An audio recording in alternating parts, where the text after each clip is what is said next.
কোটা সংস্কার দাবিতে জাহাঙ্গীরনগর বিশ্ববিদ্যালয়ে আন্দোলনরত শিক্ষার্থীদের মিছিলে হামলা ও ধাওয়া পাল্টা ধাওয়ায় শিক্ষক সহ কমপক্ষে 25 জন আহত হয়েছে। এছাড়াও রাজশাহী, চট্টগ্রাম ও বরিশাল সহ বিভিন্ন বিশ্ববিদ্যালয়ের শিক্ষার্থীরা বিক্ষোভ মিছিল, সড়ক অবরোধ সহ নানা কর্মসূচি পালন করেন।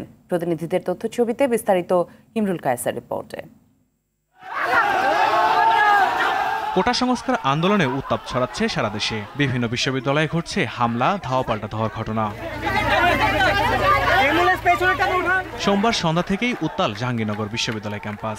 আন্দোলনরত শিক্ষার্থীদের মিছিলে হামলা, ধাওয়া পাল্টা ধাওয়ার আহত হয়েছে শিক্ষক, শিক্ষার্থী ও সাংবাদিক সহ কমপক্ষে 25 জন। বঙ্গবন্ধু হল ও বটতলা এলাকায় কোটা বিরোধীদের মিছিলে এই হামলা চালায় দুর্বৃত্তরা।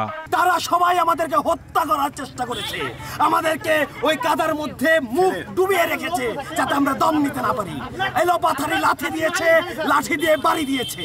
এই যে হত্যা চেষ্টা, এর বিচার করতে হবে এই স্বাধীন বাংলার বুকে। ছাত্রলীগের সন্ত্রাসীরা আমাদের উপর অতর্কিতে হামলা করে। আমরা ছিলাম নিরস্ত্র।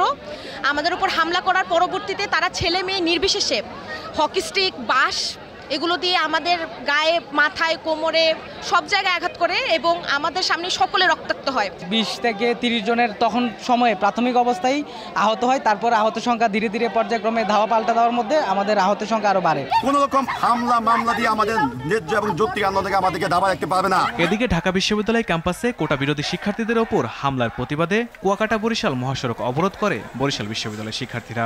দাবি তোলেন কোটার যৌক্তিক সংস্কারের। কোটা ব্যবস্থার যে রয়েছে এটার যৌক্তিক সংস্কার করতে হবে। যতদিন পর্যন্ত এই যৌক্তিক সংস্কার না হবে আমরা মাঠে থাকবো। আমাদের দাবি যতক্ষণ আদায় না হবে ততক্ষণ আমরা রাজপথে আসি বা রাজপথে থাকবো। ক্যাম্পাসে কোনো ধরনের আক্রমণের সৃষ্টি হয়, পুলিশ আসুক বা যাই আসুক, আমরা সবসময় লড়ার জন্য প্রস্তুত থাকবো। চট্টগ্রাম নগরের 16 শহর রেল স্টেশন এলাকায় আন্দোলনরত শিক্ষার্থীদের সঙ্গে ধাওয়া পাল্টা ধাওয়ার ঘটনা ঘটেছে। এতে সাধারণ শিক্ষার্থী সহ কয়েকজন সংবাদকর্মী আহত হন।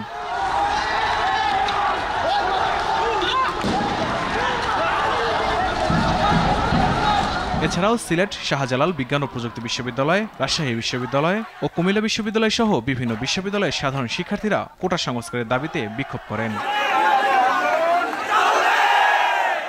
ইমরুল কায়েস, RTV।